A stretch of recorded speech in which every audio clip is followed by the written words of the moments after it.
بسم الله الرحمن الرحيم. ألف لام ميم. ذلك الكتاب لا ريب فيه هدى للمتقين الذين يؤمنون بالغيب ويقيمون الصلاة ومما رزقناهم ينفقون والذين يؤمنون بما أنزل إليك وما أنزل من قبلك وبالآخرة هم يوقنون أولئك على هدى من ربهم وأولئك هم المفلحون. إن الذين كفروا سواء عليهم أأنذرتهم أم لم تنذرهم لا يؤمنون. ختم الله على قلوبهم وعلى سمعهم وعلى أبصارهم غشاوة ولهم عذاب عظيم. ومن الناس من يقول آمنا بالله وباليوم الآخر وما هم بمؤمنين يخادعون الله والذين آمنوا وما يخدعون إلا أنفسهم وما يشعرون. في قلوبهم مرض فزادهم الله مرضا ولهم عذاب أليم بما كانوا يكذبون. وإذا قيل لهم لا تفسدوا في الأرض قالوا إنما نحن مصلحون ألا إنهم هم المفسدون ولكن لا يشعرون. وإذا قيل لهم آمنوا كما آمن الناس قالوا أنؤمن كما آمن السفهاء ألا إنهم هم السفهاء ولكن لا يعلمون. وإذا لقوا الذين آمنوا قالوا آمنا وإذا خلوا إلى شياطينهم قالوا إنا معكم إنما نحن مستهزئون. الله يستهزئ بهم ويمدهم في طغيانهم يعمهون. أولئك الذين اشتروا الضلالة بالهدى فما ربحت تجارتهم وما كانوا مهتدين. مثلهم كمثل الذي استوقد نارا فلما أضاءت ما حوله ذهب الله بنورهم وتركهم في ظلمات لا يبصرون. صم بكم عمي فهم لا يرجعون. أو كصيب من السماء فيه ظلمات ورعد وبرق يجعلون أصابعهم في آذانهم من الصواعق حذر الموت والله محيط بالكافرين. يكاد البرق يخطف أبصارهم كلما أضاء لهم مشوا فيه وإذا أظلم عليهم قاموا ولو شاء الله لذهب بسمعهم وأبصارهم إن الله على كل شيء قدير. يا أيها الناس اعبدوا ربكم الذي خلقكم والذين من قبلكم لعلكم تتقون الذي جعل لكم الأرض فراشا والسماء بناء وأنزل من السماء ماء فأخرج به من الثمرات رزقا لكم فلا تجعلوا لله أندادا وأنتم تعلمون. وإن كنتم في ريب مما نزلنا على عبدنا فأتوا بسورة من مثله وادعوا شهداءكم من دون الله إن كنتم صادقين. فإن لم تفعلوا ولن تفعلوا فاتقوا النار التي وقودها الناس والحجارة أعدت للكافرين. وبشر الذين آمنوا وعملوا الصالحات أن لهم جنات تجري من تحتها الأنهار كلما رزقوا منها من ثمرة رزقا قالوا هذا الذي رزقنا من قبل وأتوا به متشابها ولهم فيها أزواج مطهرة وهم فيها خالدون إن الله لا يستحيي أن يضرب مثلا ما بعوضة فما فوقها فأما الذين آمنوا فيعلمون أنه الحق من ربهم وأما الذين كفروا فيقولون ماذا أراد الله بهذا مثلا يضل به كثيرا ويهدي به كثيرا وما يضل به إلا الفاسقين الذين ينقضون عهد الله من بعد ميثاقه ويقطعون ما أمر الله به أن يوصل ويفسدون في الأرض أولئك هم الخاسرون كيف تكفرون بالله وكنتم أمواتا فأحياكم ثم يميتكم ثم يحييكم ثم إليه ترجعون هو الذي خلق لكم ما في الأرض جميعا ثم استوى إلى السماء فسواهن 7 سماوات وهو بكل شيء عليم وإذ قال ربك للملائكة إني جاعل في الأرض خليفة قالوا أتجعل فيها من يفسد فيها ويسفك الدماء ونحن نسبح بحمدك ونقدس لك قال إني أعلم ما لا تعلمون وعلم آدم الأسماء كلها ثم عرضهم على الملائكة فقال أنبئوني بأسماء هؤلاء إن كنتم صادقين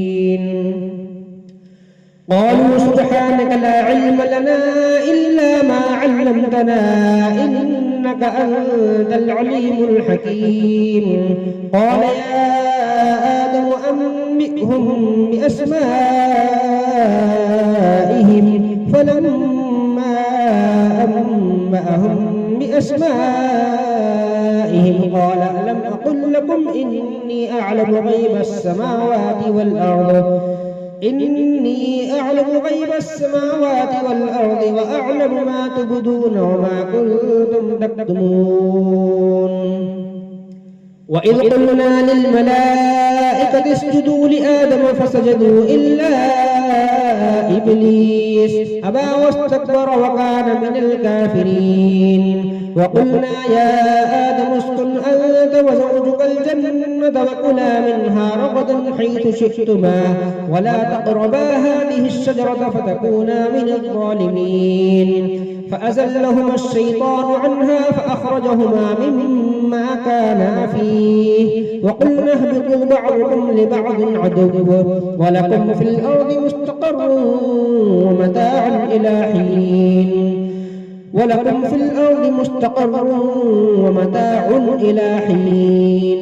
فتلقى آدم من ربه كلمات فتاب عليه إنه هو التواب الرحيم قلنا اهبطوا منها جميعا فإما يأتينكم مني هدى فمن تبع هداي فلا خوف عليهم ولا هم يحزنون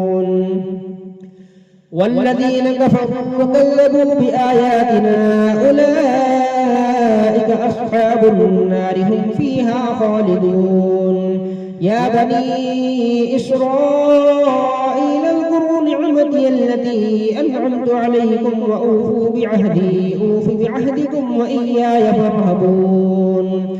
وآمنوا بما أنزلت مصدقا لما معكم ولا تكونوا أول كافر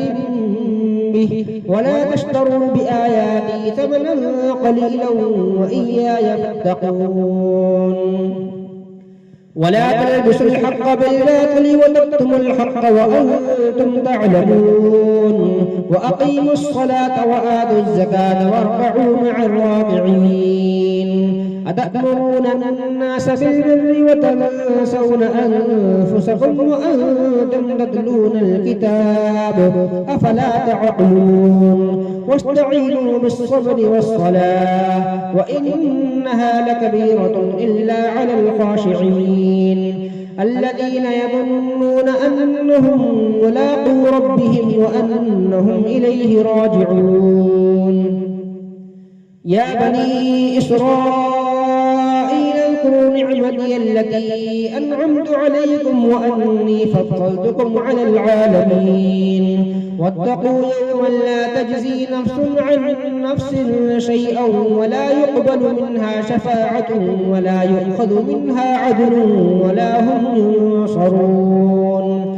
وإذ نجيناكم من آل فرعون يسومونكم سوء العذاب يذبحون أبناءكم ويستحيون نساءكم وفي ذلكم بلاء من ربكم عظيم وإذ فرقنا بكم البحر فأنجيناكم وأغرقنا آل فرعون وأنتم تنظرون وإذ واعدنا موسى 40 ليلة ثم اتخذتم العجل من بعده وأنتم ظالمون ثم عفونا عنكم من بعد ذلك لعلكم تشكرون وإذ آتينا موسى الكتاب والفرقان لعلكم تهتدون وإذ قال موسى لقومه يا قوم إنكم ظلمتم أنفسكم باتخاذكم العجل فتوبوا إلى بارئكم فاقتلوا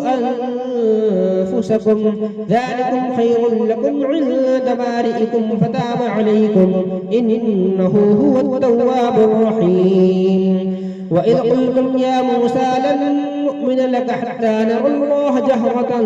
فأخذتكم الصاعقة وأنتم تنظرون ثم بعثناكم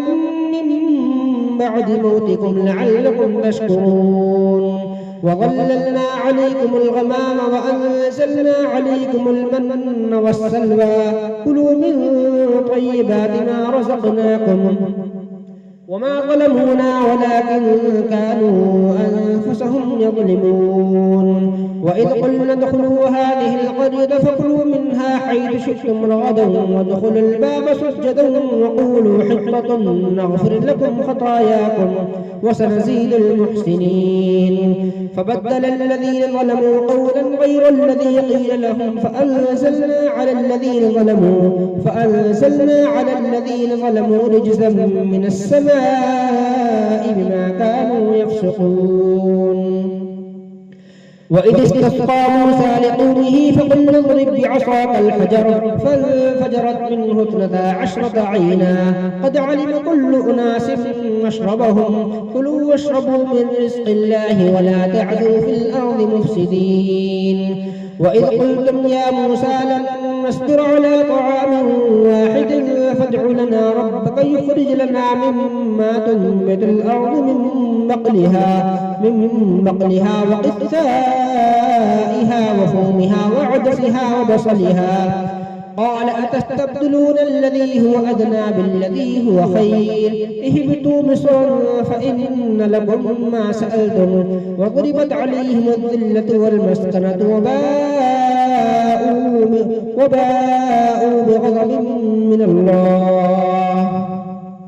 ذلك بأنهم كانوا يكفرون بآيات الله ويقتلون النبيين بغير الحق ذلك بما عصوا وكانوا يعتدون إن الذين آمنوا والذين هادوا والنصارى والصابئين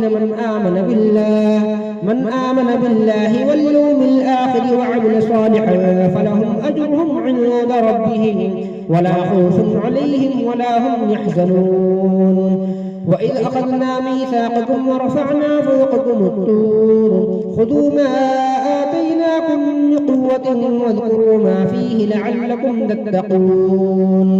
ثم ثم توليتم من بعد ذلك فلولا فضل الله عليكم ورحمته لكنتم من الخاسرين. ولقد علمتم الذين اعتدوا منكم في السبت فقلنا لهم كونوا قردة خاسئين فجعلناها نكالا لما بين يديها وما خلفها وموعظة للمتقين. وإذ قال موسى لقومه إن الله يأمركم أن تذبحوا بقرة قالوا أتتخذنا هزوا قال أعوذ بالله أن أكون من الجاهلين. قال ادع لنا ربك يبين لنا ما هي قال إنه يقول إنها بقرة لا فارض ولا بكر عوان بين ذلك فافعلوا ما تؤمرون. قال ادع لنا ربك يبين لنا ما لونها قال إنه يقول إنها بقرة صفراء فاقع لونها تسر الناظرين. قال ادع لنا ربك يبين لنا ما هي إن البقرة شابه علينا وإنا إن شاء الله لمهتدون. قال إنه يقول إنها بقرة لا ذلول تثير الأرض ولا تسقي الحرث مسلمة لا شية فيها قالوا الآن جئت بالحق فذبحوها وما كادوا يفعلون. وإذ قتلتم نفسا فادارأتم فيها والله مخرج ما كنتم تكتمون. فقلنا اضربوه ببعضها كذلك يحيي الله الموتى ويريكم آياته لعلكم تعقلون. ثم قست قلوبكم من بعد ذلك فهي كالحجارة أو أشد قسوة وإن من الحجارة لما تفجر منه الأنهار وإن منها لما يشقق فيخرج منه الماء وإن منها لما يهبط من خشية الله وما الله بغافل عما تعملون. أفتطمعون أن يؤمنوا لكم وقد كان فريق منهم يسمعون كلام الله ثم يحرفونه من بعد ما عقلوه وهم يعلمون. وإذا لقوا الذين آمنوا قالوا آمنا وإذا خلا بعضهم إلى بعض قالوا أتحدثونهم بما فتح الله عليكم ليحاجوكم به عند ربكم أفلا تعقلون. أولا يعلمون أن الله يعلم ما يسرون وما يعلنون ومنهم أميون لا يعلمون الكتاب إلا أماني وإنهم إلا يظنون. فويل للذين يكتبون الكتاب بأيديهم ثم يقولون هذا من عند الله ليشتروا به ثمنا قليلا فويل لهم مما يكسبون. فويل للذين يكتبون الكتاب بأيديهم ثم يقولون هذا من عند الله ليشتروا به ثمنا قليلا فويل لهم مما كتبت أيديهم وويل لهم مما يكسبون. وقالوا لن تمسنا النار إلا أياما معدودة قل أتخذتم عند الله عهدا فلن يخلف الله عهده أم تقولون على الله ما لا تعلمون. بلى من كسب سيئة وأحاطت به خطيئته فأولئك أصحاب النار هم فيها خالدون. والذين آمنوا وعملوا الصالحات أولئك أصحاب الجنة هم فيها خالدون. وإذ أخذنا ميثاق بني إسرائيل لا تعبدون إلا الله وبالوالدين إحسانا وبذي القربى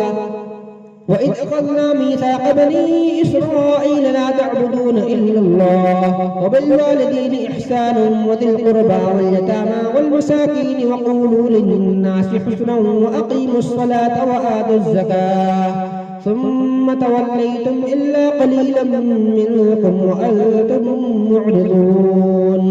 وإذ أخذنا ميثاقكم لا تسفكون دماءكم ولا تخرجون أنفسكم من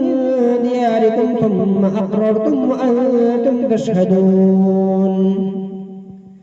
ثم أنتم هؤلاء تقتلون أنفسكم وتخرجون فريقا منكم من ديارهم تظاهرون عليهم بالإثم والعدوان وإن يأتوكم أسارى تفادوهم وهو محرم عليكم إخراجهم أفتؤمنون ببعض الكتاب وتكفرون ببعض فما جزاء من يفعل ذلك منكم إلا خزي في الحياة الدنيا ويوم القيامة يردون إلى أشد العذاب وما الله بغافل عما تعملون أولئك الذين اشتروا الحياة الدنيا بالآخرة فلا يخفف عنهم العذاب ولا هم ينصرون ولقد آتينا موسى الكتاب وقفينا من بعده بالرسل وآتينا عيسى بن مريم البينات وأيدناه بروح القدس أفكلما جاءكم رسول بما لا تهوى أنفسكم استكبرتم ففريقا كذبتم وفريقا تقتلون وقالوا قلوبنا غلف بل لعنهم الله بكفرهم فقليلا ما يؤمنون ولما جاءهم كتاب من عند الله مصدق لما معهم وكانوا من قبل يستفتحون على الذين كفروا فلما جاءهم ما عرفوا كفروا به فلعنة الله على الكافرين بئس ما اشتروا به أنفسهم أن يكفروا بما أنزل الله بغيا أن ينزل الله من فضله على من يشاء من عباده فباءوا بغضب على غضب وللكافرين عذاب مهين وإذا قيل لهم آمنوا بما أنزل الله قالوا نؤمن بما أنزل علينا ويكفرون بما وراءه وهو الحق مصدقا لما معهم قل فلم تقتلون أنبياء الله من قبل إن كنتم مؤمنين ولقد جاءكم موسى بالبينات ثم اتخذتم العجل من بعده وأنتم ظالمون وإذ أخذنا ميثاقكم ورفعنا فوقكم الطور خذوا ما آتيناكم بقوة واسمعوا قالوا سمعنا وعصينا وأشربوا في قلوبهم العجل بكفرهم قل بئس ما يأمركم به إيمانكم إن كنتم مؤمنين قل إن كانت لكم الدار الآخرة عند الله خالصة من دون الناس فتمنوا الموت إن كنتم صادقين ولن يتمنوه أبدا بما قدمت أيديهم والله عليم بالظالمين ولتجدنهم أحرص الناس على حياة ومن الذين أشركوا يود أحدهم لو يعمر 1000 سنة وما هو بمزحزحه من العذاب أن يعمر والله بصير بما يعملون قل من كان عدوا لجبريل فإنه نزله على قلبك بإذن الله مصدقا لما بين يديه وهدى وبشرى للمؤمنين من كان عدوا لله وملائكته ورسله وجبريل وميكال فإن الله عدو للكافرين ولقد أنزلنا إليك آيات بينات وما يكفر بها إلا الفاسقون أوكلما عاهدوا عهدا نبذه فريق منهم بل أكثرهم لا يؤمنون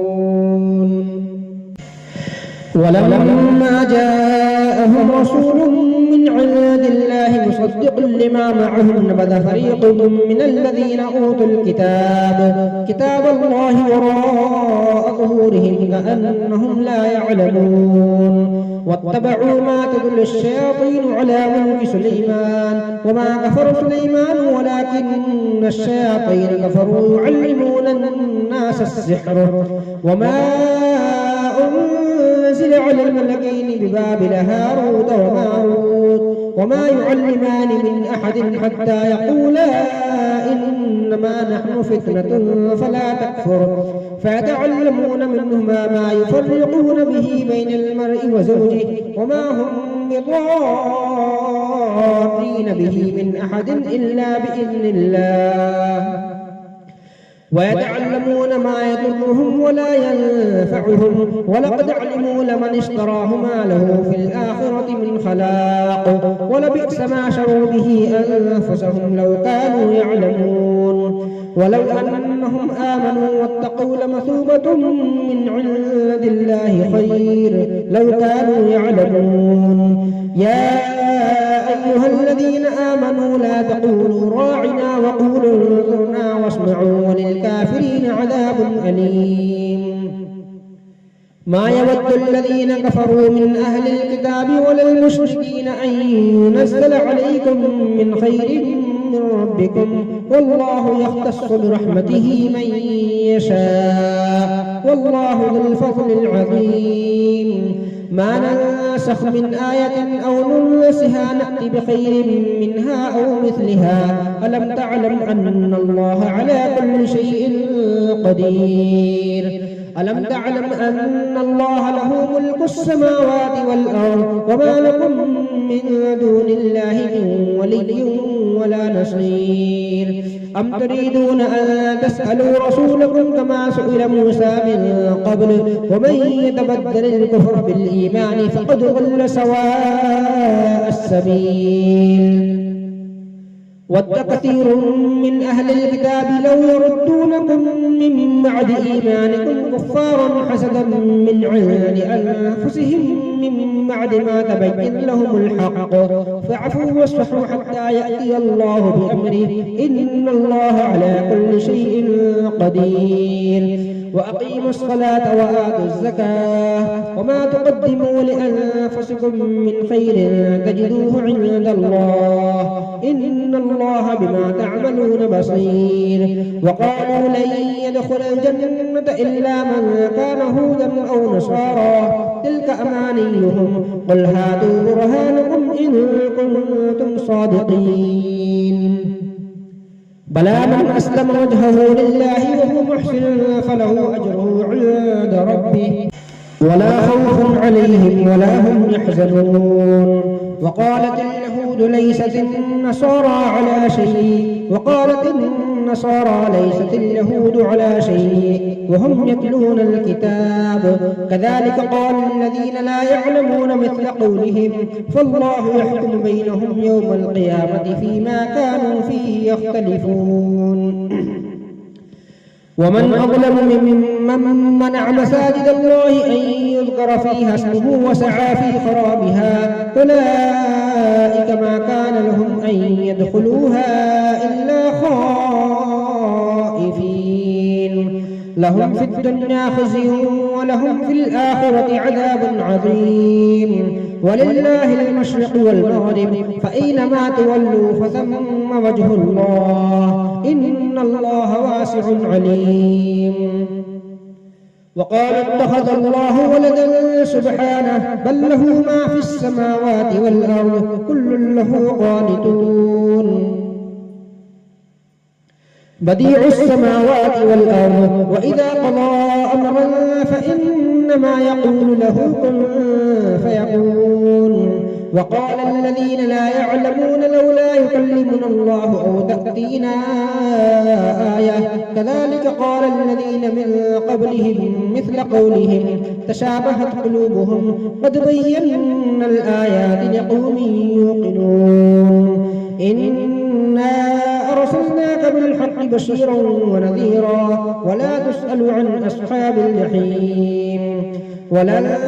ترضى عنك اليهود ولا النصارى حتى تتبع ملتهم قل إن هدى الله هو الهدى ولئن اتبعت أهواءهم بعد الذي جاءك من العلم ما لك من الله من ولي ولا نصير الذين آتيناهم الكتاب يتلونه حق تلاوته أولئك يؤمنون به ومن يكفر به فأولئك هم الخاسرون يا بني إسرائيل اذكروا نعمتي التي أنعمت عليكم وأني فضلتكم على العالمين واتقوا يوما لا تجزي نفس عن نفس شيئا ولا يقبل منها عدل ولا تنفعها شفاعة ولا هم ينصرون وإذ ابتلى إبراهيم ربه بكلمات فأتمهن قال إني جاعلك للناس إماما قال ومن ذريتي قال لا ينال عهد الظالمين وإذ جعلنا البيت مثابة للناس وأمنا واتخذوا من مقام إبراهيم مصلى وعهدنا إلى إبراهيم وإسماعيل أن طهرا بيتي للطائفين والعاكفين والركع السجود وإذ قال إبراهيم رب اجعل هذا بلدا آمنا وارزق أهله من الثمرات من آمن منهم بالله واليوم الآخر قال ومن كفر فأمتعه قليلا ثم أضطره إلى عذاب النار وبئس المصير وإذ يرفع إبراهيم القواعد من البيت وإسماعيل ربنا تقبل منا إنك أنت السميع العليم ربنا واجعلنا مسلمين لك ومن ذريتنا أمة مسلمة لك وأرنا مناسكنا وتب علينا إنك أنت التواب الرحيم ربنا وبعث فيهم رسولا منهم يتلو عليهم آياتك ويعلمهم الكتاب والحكمة ويزكيهم إنك أنت العزيز الحكيم ومن يرغب عن ملة إبراهيم إلا من سفه نفسه ولقد اصطفيناه في الدنيا وإنه في الآخرة لمن الصالحين إذ قال له ربه أسلم قال أسلمت لرب العالمين ووصى بها إبراهيم بنيه ويعقوب يا بني إن الله اصطفى لكم الدين فلا تموتن إلا وأنتم مسلمون أم كنتم شهداء إذ حضر يعقوب الموت إذ قال لبنيه ما تعبدون من بعدي قالوا نعبد إلهك وإله آبائك إبراهيم وإسماعيل وإسحاق إله واحدا ونحن له مسلمون تلك أمة قد خلت لها ما كسبت ولكم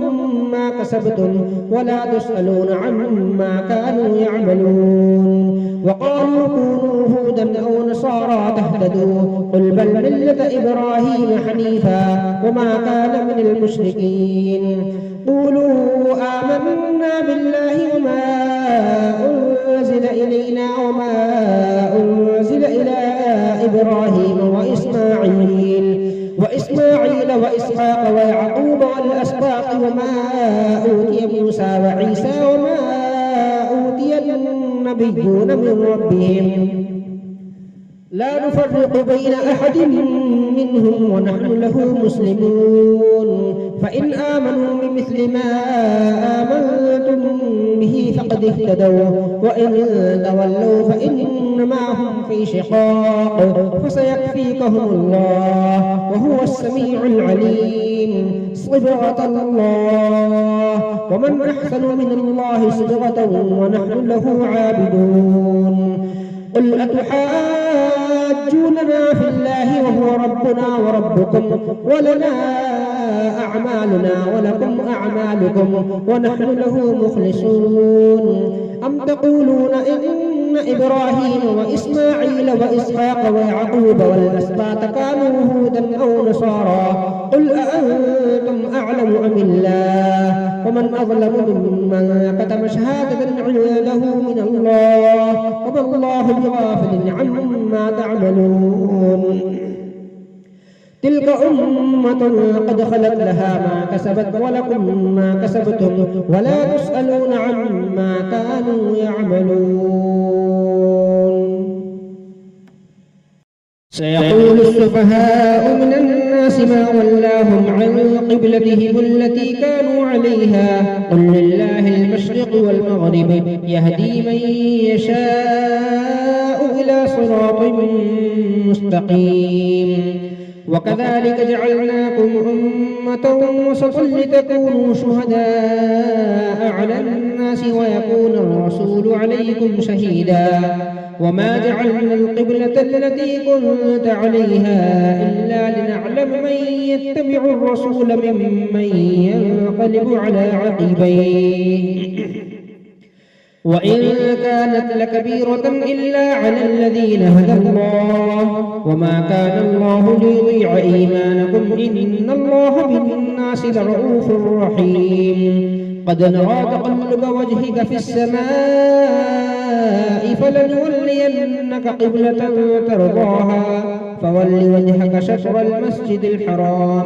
وحيث ما كنتم فولوا وجوهكم شطره وإن الذين أوتوا الكتاب لا يعلمون أنه الحق من ربهم وما الله بغافل عما يعملون ولئن أتيت الذين أوتوا الكتاب بكل آية ما تبعوا قبلتك وما أنت بتابع قبلتهم وما بعضهم بتابع قبلة بعض ولئن اتبعت أهواءهم من بعد ما جاءك من العلم إنك إذا لمن الظالمين الذين آتيناهم الكتاب يعرفونه كما يعرفون أبناءهم وإن فريقا منهم ليكتمون الحق وهم يعلمون الحق من ربك فلا تكونن من الممترين ولكل وجهة هو موليها فاستبقوا الخيرات أينما تكونوا يأت بكم الله جميعا إن الله على كل شيء قدير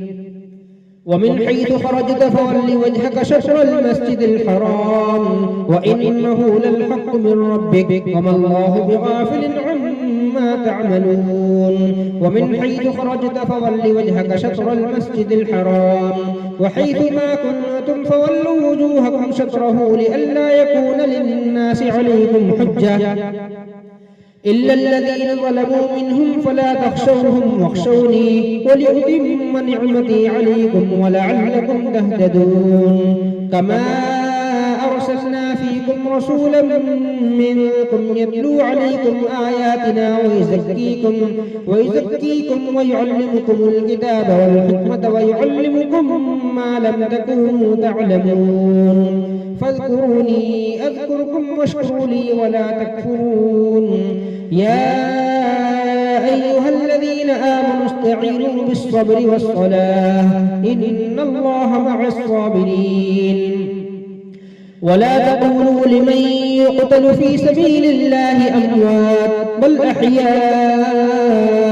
ولكن لا تشعرون ولنبلونكم بشيء من الخوف والجوع ونقص من الأموال والأنفس والثمرات وبشر الصابرين الذين إذا أصابتهم مصيبة قالوا إنا لله وإنا إليه راجعون أولئك عليهم صلوات من ربهم ورحمة وأولئك هم المهتدون إن الصفا والمروة من شعائر الله فمن حج البيت أو اعتمر فلا جناح عليه أن يطوف بهما ومن تطوع خيرا فإن الله شاكر عليم إن الذين يكتمون ما أنزلنا من البينات والهدى من بعد ما بيناه للناس في الكتاب أولئك يلعنهم الله ويلعنهم اللاعنون إلا الذين تابوا وأصلحوا وبينوا فأولئك أتوب عليهم وأنا التواب الرحيم إن الذين كفروا وماتوا وهم كفار أولئك عليهم لعنة الله والملائكة والناس أجمعين خالدين فيها لا يخفف عنهم العذاب ولا هم ينظرون وإلهكم إله واحد لا إله إلا هو الرحمن الرحيم إن في خلق السماوات والأرض واختلاف الليل والنهار والفلك التي تجري في البحر بما ينفع الناس وما أنزل الله من السماء من ماء فأحيا به الأرض بعد موتها وبث فيها من كل دابة وتصريف الرياح والسحاب المسخر بين السماء والأرض لآيات لقوم يعقلون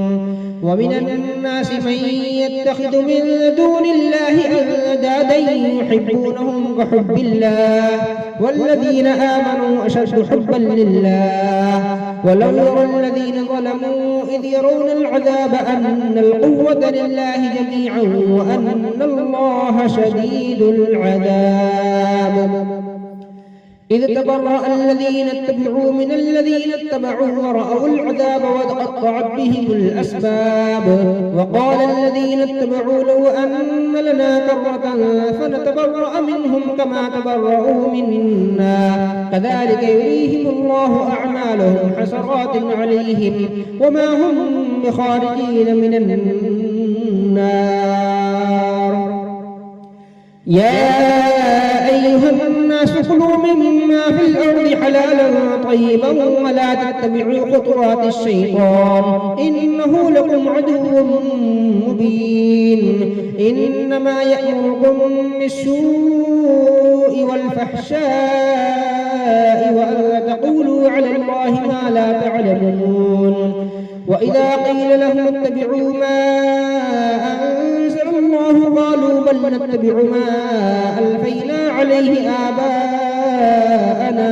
أولو كان آباؤهم لا يعقلون شيئا ولا يهتدون ومثل الذين كفروا كمثل الذي ينعق بما لا يسمع إلا دعاء ونداء صم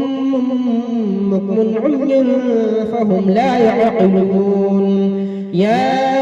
أيها الذين آمنوا كلوا من طيبات ما رزقناكم واشكروا لله إن كنتم إياه تعبدون إنما حرم عليكم الميتة والدم ولحم الخنزير وما أهل به لغير الله إنما حرم عليكم الميتة والدم ولحم الخنزير وما أهل به لغير الله فمن اضطر غير باغ ولا عاد فلا إثم عليه إن الله غفور رحيم إن الذين يكتمون ما أنزلنا من البينات والهدى من بعد ما أنزل الله إن الذين يكتمون ما أنزل الله من الكتاب ويشترون به ثمنا قليلا أولئك ما يأكلون في بطونهم إلا النار ولا يكلمهم الله يوم القيامة ولا يزكيهم ولهم عذاب أليم أولئك الذين اشتروا الضلالة بالهدى والعذاب بالمغفرة فما أصبرهم على النار ذلك بأن الله نزل الكتاب بالحق وإن الذين اختلفوا في الكتاب لفي شقاق بعيد ليس البر أن تولوا وجوهكم قبل المشرق والمغرب ولكن البر من آمن بالله واليوم الآخر والملائكة والكتاب والنبيين وآتى المال على حبه ذوي القربى واليتامى والمساكين ومن السبيل والسائلين وفي الرقاب وأقام الصلاة وآتى الزكاة والموفون بعهدهم إذا عاهدوا والصابرين في البأساء والضراء وحين البأس أولئك الذين صدقوا وأولئك هم المتقون يا أيها الذين آمنوا كتب عليكم القصاص في القتلى الحر بالحر والعبد بالعبد والأنثى بالأنثى فمن عفي له من أخيه شيء فاتباع بالمعروف وأداء إليه بإحسان ذلك تخفيف من ربكم ورحمة فمن اعتدى بعد ذلك فله عذاب أليم ولكم في القصاص حياة يا أولي الألباب لعلكم تتقون كتب عليكم إذا حضر أحدكم الموت إن ترك خيرا الوصية للوالدين والأقربين بالمعروف حقا على المتقين فمن بدله بعدما سمعه فإنما إثمه على الذين يبدلونه إن الله سميع عليم فمن خاف من موص جنفا أو إثما فأصلح بينهم فلا إثم عليه إن الله غفور رحيم يا أيها الذين آمنوا كتب عليكم الصيام كما كتب على الذين من قبلكم لعلكم تتقون أياما معدودات فمن كان منكم مريض أو على سفر فعدة من أيام أخر وعلى الذين يطيقونه فدية طعام مسكين فمن تطوع خيرا فهو خير له وأن تصوموا خير لكم إن كنتم تعلمون شهر رمضان الذي أنزل فيه القرآن هدى للناس وبينات من الهدى والفرقان فمن شهد منكم الشهر فليصم ومن كان مريضا أو على سفر فعدة من أيام أخر يريد الله بكم اليسر ولا يريد بكم العسر ولتكملوا العدة ولتكبروا الله على ما هداكم ولعلكم تشكرون وإذا سألك عبادي عني فإني قريب أجيب دعوة الداع إذا دعاني فليستجيبوا لي وليؤمنوا بي لعلهم يرشدون أحل لكم ليلة الصيام الرفث إلى نسائكم هن لباس لكم وأنتم لباس لهن علم الله أنكم كنتم تختانون أنفسكم فتاب عليكم وعفى عنكم فالآن باشروهن وابتغوا ما كتب الله لكم وكلوا واشربوا حتى يتبين لكم الخيط الأبيض من الخيط الأسود من الفجر ثم أتموا الصيام إلى الليل ولا تباشروهن وأنتم عاكفون في المساجد تلك حدود الله فلا تقربوها كذلك يبين الله آياته للناس لعلهم يتقون ولا تأكلوا أموالكم بينكم بالباطل وتدلوا بها إلى الحكام لتأكلوا فريقا من أموال الناس بالإثم وأنتم تعلمون يسألونك عن الأهلة قل هي مواقيت للناس والحج وليس البر بأن تأتوا البيوت من ظهورها ولكن البر من اتقى وأتوا البيوت من أبوابها واتقوا الله لعلكم تفلحون وقاتلوا في سبيل الله الذين يقاتلونكم ولا تعتدوا إن الله لا يحب المعتدين واقتلوهم حيث ثقفتموهم وأخرجوهم من حيث أخرجوكم والفتنة أشد من القتل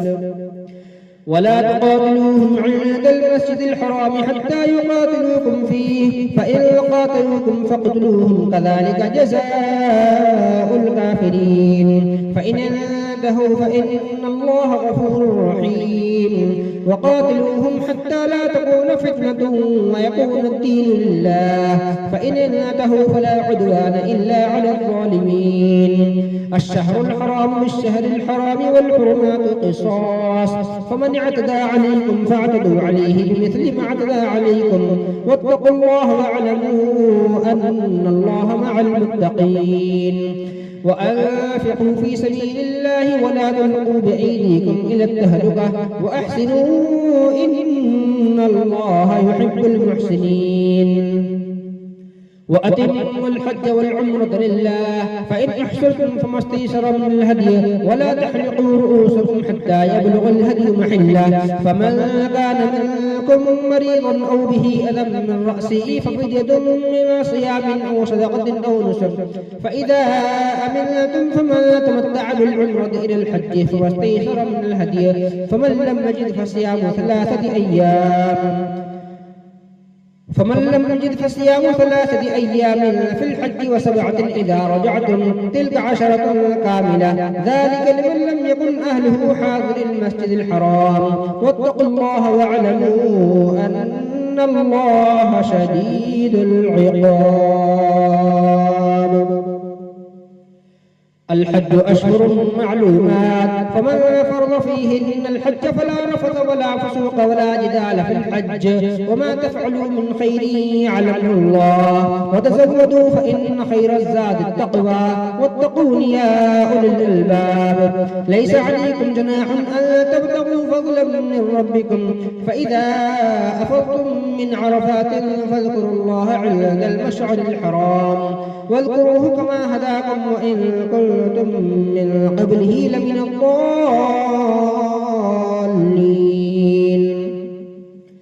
ثم أفيضوا من حيث أفاض الناس واستغفروا الله إن الله غفور رحيم فإذا قضيتم مناسككم فاذكروا الله كذكركم آباءكم أو أشد ذكرا فمن الناس من يقول ربنا آتنا في الدنيا وما له في الآخرة من خلاق ومنهم من يقول ربنا آتنا في الدنيا حسنة وفي الآخرة حسنة وقنا عذاب النار أولئك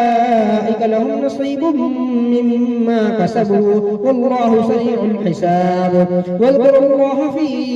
أيام معدودات فمن تعجل في يومين فلا إثم عليه ومن تأخر فلا إثم عليه لمن اتقى واتقوا الله واعلموا أنكم إليه تحشرون ومن الناس من يعجبك قوله في الحياة الدنيا ويشهد الله على ما في قلبه وهو ألد الخصام وإذا تولى سعى في الأرض ليفسد فيها ويهلك الحرث والنسل والله لا يحب الفساد وإذا قيل له اتق الله أخذته العزة بالإثم فحسبه جهنم ولبئس المهاد ومن الناس من يشري نفسه ابتغاء مرضات الله والله رؤوف بالعباد يا أيها الذين آمنوا ادخلوا في السلم كافة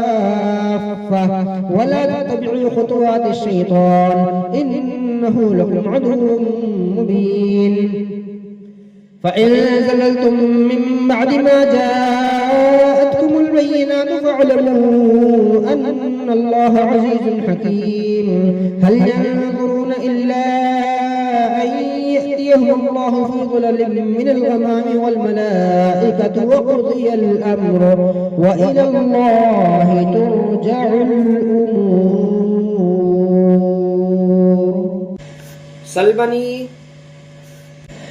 سل بني إسرائيل كم آتيناهم من آية بينة ومن يبدل نعمة الله من بعد ما جاءته فإن الله شديد العقاب. زين للذين كفروا الحياة الدنيا ويسخرون من الذين آمنوا والذين اتقوا فوقهم يوم القيامة والله يرزق من يشاء بغير حساب. كان الناس أمة واحدة فبعث الله النبيين مبشرين ومنذرين وأنزل معهم الكتاب بالحق ليحكم بين الناس فيما اختلفوا فيه وما اختلف فيه إلا الذين أوتوه من بعد ما جاءتهم البينات بغيا بينهم فهدى الله الذين آمنوا لما اختلفوا فيه من الحق بإذنه والله يهدي من يشاء إلى صراط مستقيم. سل بني إسرائيل كم آتيناهم من آية بينة ومن يبدل نعمة الله من بعد ما جاءته فإن الله شديد العقاب. زين للذين كفروا الحياة الدنيا ويسخرون من الذين آمنوا والذين اتقوا فوقهم يوم القيامة والله يرزق من يشاء بغير حساب. كان الناس أمة واحدة فبعث الله النبيين مبشرين ومنذرين وأنزل معهم الكتاب بالحق ليحكم بين الناس فيما اختلفوا فيه وما اختلف فيه إلا الذين أوتوه من بعد ما جاءتهم البينات بغيا بينهم فهدى الله الذين آمنوا لما اختلفوا فيه من الحق بإذنه والله يهدي من يشاء إلى صراط مستقيم. أم حسبتم أن تدخلوا الجنة ولما يأتكم مثل الذين خلوا من قبلكم مستهم البأساء والضراء وزلزلوا حتى يقول الرسول والذين آمنوا معه متى نصر الله ألا إن نصر الله قريب يسألونك ماذا ينفقون قل ما أنفقتم من خير فللوالدين والأقربين واليتامى والمساكين ومن السبيل وما تفعلوا من خير فإن الله به عليم. كتب عليكم القتال وهو كره لكم وعسى أن تكرهوا شيئا وهو خير لكم وعسى أن تحبوا شيئا وهو شر لكم والله يعلم وأنتم لا تعلمون. يسألونك عن الشهر الحرام قتال فيه قل قتال فيه كبير وصد عن سبيل الله وكفر به والمسجد الحرام وإخراج أهله منه أكبر عند الله والفتنة أكبر من القتل ولا يزالون يقاتلونكم حتى يردوكم عن دينكم إن استطاعوا ومن يرتد منكم عن دينه فيمت وهو كافر فأولئك حبطت أعمالهم في الدنيا والآخرة وأولئك أصحاب النار هم فيها خالدون. إن الذين آمنوا والذين هاجروا وجاهدوا في سبيل الله أولئك يرجون رحمة الله والله غفور رحيم. يسألونك عن الخمر والميسر قل فيهما إثم كبير ومنافع للناس وإثمهما أكبر من نفعهما ويسألونك ماذا ينفقون قل العفو كذلك يبين الله لكم الآيات لعلكم تتفكرون في الدنيا والآخرة. ويسألونك عن اليتامى قل إصلاح لهم خير وإن تخالطوهم فإخوانكم والله يعلم المفسد من المصلح ولو شاء الله لأعنتكم إن الله عزيز حكيم. ولا تنكحوا المشركات حتى يؤمنن ولأمة مؤمنة خير من مشركة ولو أعجبتكم ولا تنكحوا المشركين حتى يؤمنوا ولعبد مؤمن خير من مشرك ولو أعجبكم أولئك يدعون إلى النار والله يدعو إلى الجنة والمغفرة بإذنه ويبين آياته للناس لعلهم يتذكرون. ويسألونك عن المحيض قل هو أذى فاعتزلوا النساء في المحيض ولا تقربوهن حتى يطهرن فإذا تطهرن فأتوهن من حيث أمركم الله إن الله يحب التوابين ويحب المتطهرين. نساؤكم حرث لكم فأتوا حرثكم أنما شئتم وقدموا لأنفسكم واتقوا الله واعلموا أنكم ملاقوه وبشر المؤمنين. ولا تجعلوا الله عرضا لأيمانكم أن تبروا وتتقوا وتصلحوا بين الناس والله سميع عليم. لا يؤاخذكم الله باللغو في أيمانكم ولكن يؤاخذكم بما كسبت قلوبكم والله غفور حليم. للذين يؤلون من نسائهم تربص 4 أشهر فإن فاءوا فإن الله غفور رحيم. وإن عزموا الطلاق فإن الله سميع عليم. والمطلقات يتربصن بأنفسهن 3 قروء ولا يحل لهن أن يكتمن ما خلق الله في أرحامهن ما خلق الله في أرحامهن إن كن يؤمنن بالله واليوم الآخر وبعولتهن أحق بردهن في ذلك إن أرادوا إصلاحا ولهن مثل الذي عليهن بالمعروف وللرجال عليهن درجة والله عزيز حكيم. الطلاق 2 فإمساك بمعروف أو تسريح بإحسان ولا يحل لكم أن تأخذوا مما آتيتموهن شيئا إلا أن يخافا ألا يقيما حدود الله فإن خفتم ألا يقيما حدود الله فلا جناح عليهما فيما افتدت به تلك حدود الله فلا تعتدوها ومن يتعد حدود الله فأولئك هم الظالمون. فإن طلقها فلا تحل له من بعد حتى تنكح زوجا غيره فإن طلقها فلا جناح عليهما أن يتراجعا إن ظنا أن يقيما حدود الله وتلك حدود الله يبينها لقوم يعلمون. وإذا طلقتم النساء فبلغن أجلهن فأمسكوهن بمعروف أو سرحوهن بمعروف ولا تمسكوهن ضرارا لتعتدوا ومن يفعل ذلك فقد ظلم نفسه. ولا تتخذوا آيات الله هزوا واذكروا نعمة الله عليكم وما أنزل عليكم من الكتاب والحكمة يعظكم به واتقوا الله واعلموا أن الله بكل شيء عليم. وإذا طلقتم النساء فبلغن أجلهن فلا تعضلوهن أن ينكحن أزواجهن إذا تراضوا بينهم بالمعروف ذلك يوعظ به من كان منكم يؤمن بالله واليوم الآخر ذلكم أزكى لكم وأطهر والله يعلم وأنتم لا تعلمون. والوالدات يرضعن أولادهن حولين كاملين لمن أراد أن يتم الرضاعة وعلى المولود له رزقهن وقسمتهن بالمعروف لا تكلف نفس إلا وسعها لا تضار والدة بولدها ولا مولود له بولده وعلى الوارث مثل ذلك فإن أرادا فصالا عن تراض منهما وتشاور فلا جناح عليهما.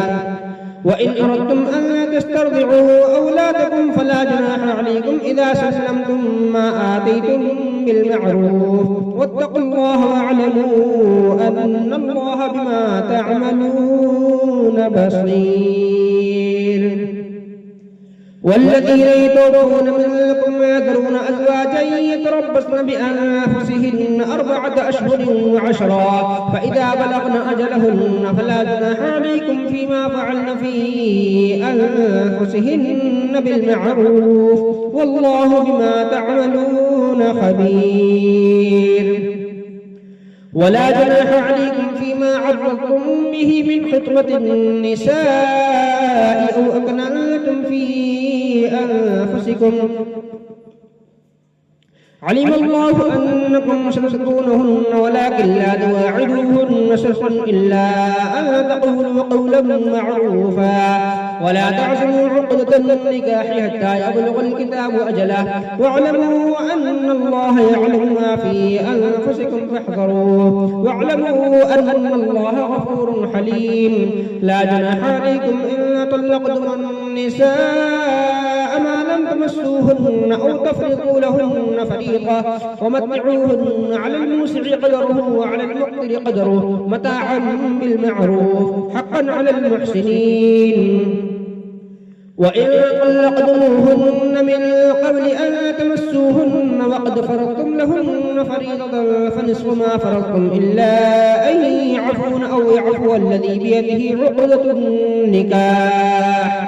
وأن تعفوا أقرب للتقوى ولا تنسوا الفضل بينكم إن الله بما تعملون بصير. حافظوا على الصلوات والصلاة الوسطى وقوموا لله قانتين. فإن خفتم فرجالا أو ركبانا فإذا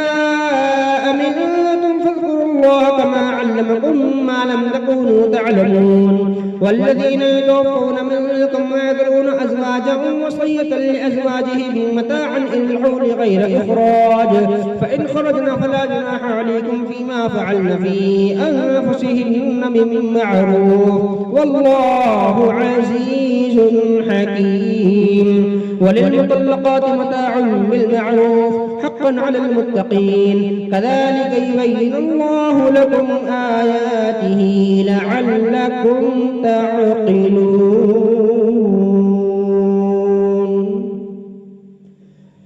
ألم تر إلى الذين خرجوا من ديارهم وهم ألوف حذر الموت فقال لهم الله موتوا ثم أحياهم إن الله لذو فضل على الناس ولكن أكثر الناس لا يشكرون. وقاتلوا في سبيل الله واعلموا أن الله سميع عليم. من ذا الذي يقرض الله قرضا حسنا فيضاعفه له أضعافا كثيرة والله يقبض ويبسط وإليه ترجعون. ألم تر إلى الملأ من بني إسرائيل من بعد موسى إذ قالوا لنبي الله ابعث لنا ملكا نقاتل في سبيل الله قال هل عسيتم إن كتب عليكم القتال ألا تقاتلوا قالوا وما لنا ألا نقاتل في سبيل الله وقد أخرجنا من ديارنا وأبنائنا فلما كتب عليهم القتال تولوا إلا قليلا منهم والله عليم بالظالمين. وقال لهم نبيهم إن الله قد بعث لكم طالوت ملكا قالوا أنى يكون له الملك علينا ونحن أحق بالملك منه ولم يؤت سعة من المال قال إن الله اصطفاه عليكم وزاده واستطرنا في العلم والجسم والله يؤتي ملكه من يشاء والله واسع عليم. وقال لهم نبيهم إن آية ملكه أن يأتيكم التابوت فيه سكينة من ربكم وبقية مما ترك آل موسى وآل هارون تحمله الملائكة إن في ذلك لآية لكم إن كنتم مؤمنين. فلما فصل طالوت بالجنود قال إن الله مبتليكم بنهر فمن شرب منه فليس مني ومن لم يطعمه فإنه مني إلا من اغترف غرفة بيده فشربوا منه إلا قليلا منهم فلما جاوزه هو والذين آمنوا معه قالوا لا طاقة لنا اليوم بجالوت وجنوده قال الذين يظنون أنهم ملاقو الله كم من فئة قليلة غلبت فئة كثيرة بإذن الله والله مع الصابرين. ولما برزوا لجالوت وجنوده قالوا ربنا أفرغ علينا صبرا وثبت أقدامنا وانصرنا على القوم الكافرين فهزموهم بإذن الله. وقتل داود جالوت وآتاه الله الملك والحكمة وعلمه مما يشاء ولولا دفع الله الناس بعضهم ببعض لفسدت الأرض ولكن الله ذو فضل على العالمين. تلك آيات الله نتلوها عليك بالحق وإنك لمن المرسلين. تلك الرسل فضلنا بعضهم على بعض منهم من كلم الله ورفع بعضهم درجات وآتينا عيسى بن مريم البينات وأيدناه بروح القدس ولو شاء الله ما اقتتل الذين من بعدهم من بعد ما جاءتهم البينات ولكن اختلفوا فمنهم من آمن ومنهم من كفر ولو شاء الله ما اقتتلوا ولكن الله يفعل ما يريد. يا أيها الذين آمنوا أنفقوا مما رزقناكم من قبل أن يأتي يوم لا بيع فيه ولا خلة ولا شفاعة والكافرون هم الظالمون. الله لا إله إلا هو الحي القيوم لا تأخذه سنة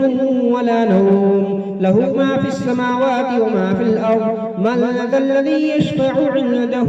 إلا بإذنه يعلم ما بين أيديهم وما خلفهم ولا يحيطون بشيء من علمه إلا بما شاء وسع كرسيه السماوات والأرض ولا يؤوده حفظهما وهو العلي العظيم. لا إكراه في الدين قد تبين الرشد من الغي فمن يكفر بالطاغوت ويؤمن بالله فقد استمسك بالعروة الوثقى لا انفصام لها والله سميع عليم. الله ولي الذين آمنوا يخرجهم من الظلمات إلى النور والذين كفروا أولياؤهم الطاغوت يخرجونهم من النور إلى الظلمات أولئك أصحاب النار هم فيها خالدون.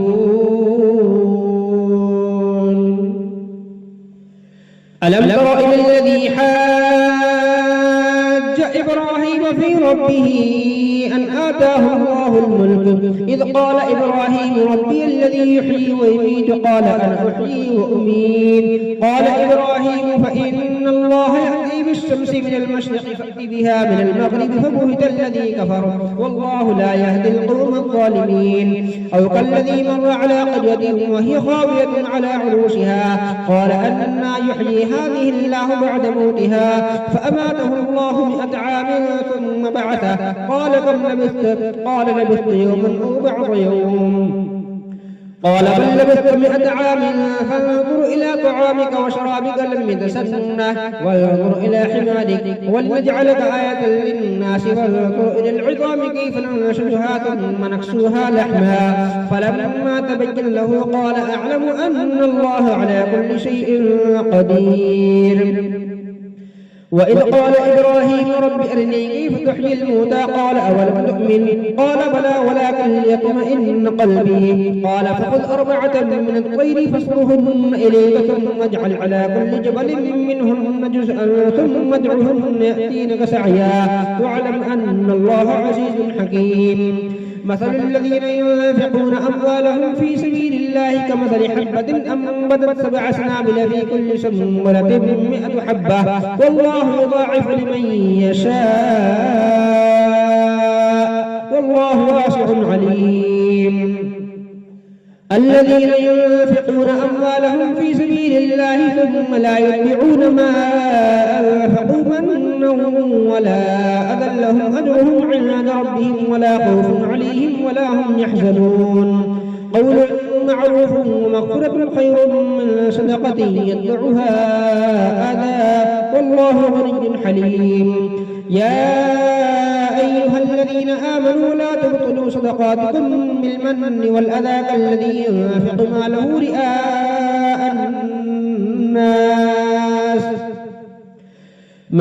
رئاء الناس ولا يؤمن بالله واليوم الآخر فمثله كمثل صفوان عليه تراب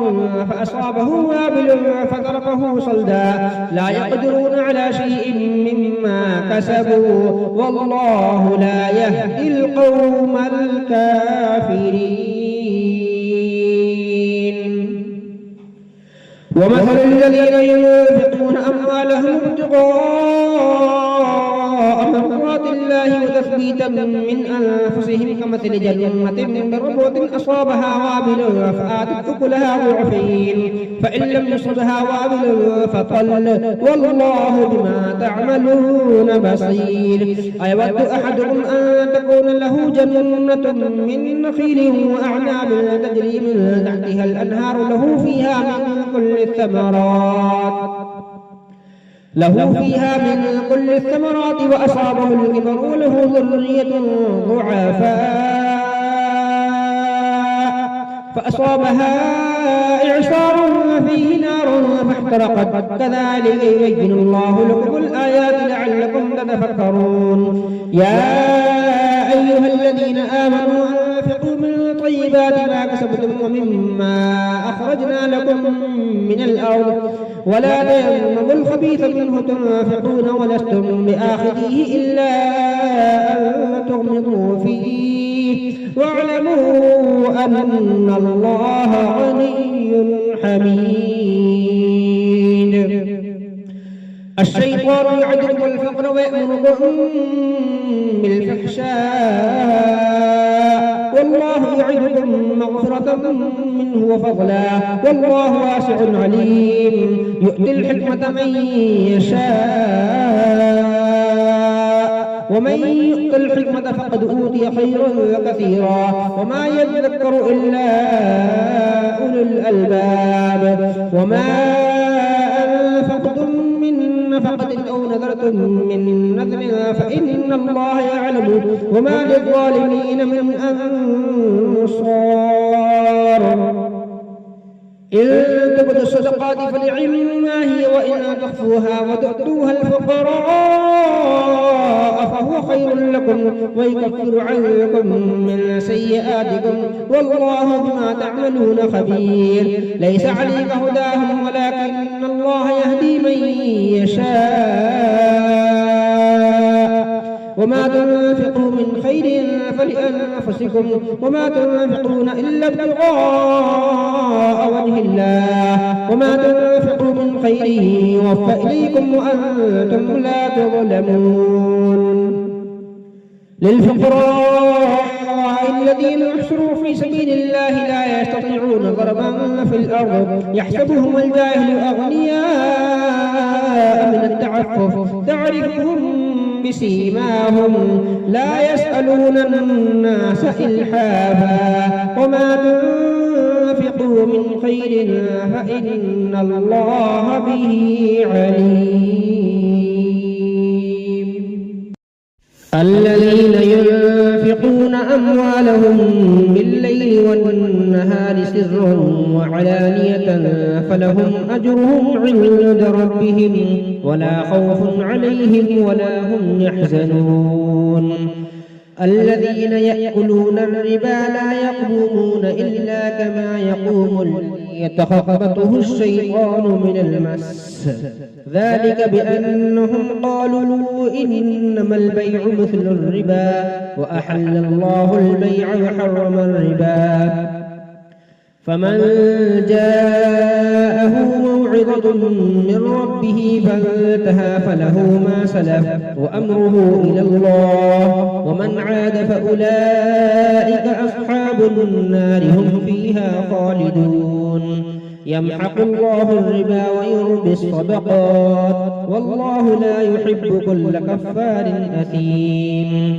إن الذين آمنوا وعملوا الصالحات وأقاموا الصلاة وآتوا الزكاة لهم أجرهم عند ربهم ولا خوف عليهم ولا هم يحزنون. يا أيها الذين آمنوا اتقوا الله وذروا ما بقي من الربا إن كنتم مؤمنين فإن لم تفعلوا فأذنوا بحرب من الله ورسوله وإن تبتم فلكم رؤوس أموالكم لا تظلمون ولا تظلمون. وإن كان ذو عسرة فنظرة إلى ميسرة وأن تصدقوا خير لكم إن كنتم تعلمون. واتقوا يوما ترجعون فيه إلى الله ثم توفى كل نفس ما كسبت وهم لا يظلمون. يا أيها الذين آمنوا إذا تداينتم بدين إلى أجل مسمى فاكتبوه ولا يكتب بينكم كاتب بالعدل ولا يأب كاتب أن يكتب كما علمه الله فليكتب وليملل الذي عليه الحق وليتق الله ربه ولا يبخس منه شيئا. فإن كان الذي عليه الحق سفيها أو ضعيفا أو لا يستطيع أن يمل هو فليملل وليه بالعدل واستشهدوا شهيدين من رجالكم فإن لم يكونا رجلين فرجل وامرأتان ممن ترضون من الشهداء أن تضل إحداهما فتذكر إحداهما الأخرى ولا يأبى الشهداء إذا ما دعوا ولا تسأموا أن تكتبوه صغيرا أو كبيرا إلى أجله ذلكم أقسط عند الله وأقوم للشهادة وأدنى ألا ترتابوا إلا أن تكون تجارة حاضرة تديرونها بينكم فليس عليكم جناح ألا تكتبوها وأشهدوا إذا تبايعتم ولا يضار كاتب ولا شهيد وإن تفعلوا فإنه فسوق بكم واتقوا الله ويعلمكم الله والله بكل شيء عليم. وإن كنتم على سفر ولم تجدوا كاتبا فرهان مقبوضة فإن أمن بعضكم بعضا فليؤد الذي اؤتمن أمانته وليتق الله ربه فإن أمن بعضكم بعضا فليؤد الذي اؤتمن أمانته وليتق الله ربه ولا تكتموا الشهادة ومن يكتمها فإنه آثم قلبه والله بما تعملون عليم. لله ما في السماوات وما في الأرض وإن تبدوا ما في أنفسكم أو تخفوه يحاسبكم به الله فيغفر لمن يشاء ويعذب من يشاء والله على كل شيء قدير. آمن الرسول بما أنزل إليه من ربه والمؤمنون كل آمن بالله وملائكته وكتبه ورسله لا نفرق بين أحد من رسله وقالوا سمعنا وأطعنا غفرانك ربنا وإليك المصير. لا يكلف الله نفسا إلا وسعها لها ما كسبت وعليها ما اكتسبت ربنا لا تؤاخذنا إن نسينا أو أخطأنا ربنا ولا تحمل علينا إصرا كما حملته على الذين من قبلنا ربنا ولا تحملنا ما لا طاقة لنا به واعف عنا واغفر لنا وارحمنا أنت مولانا فانصرنا على القوم الكافرين.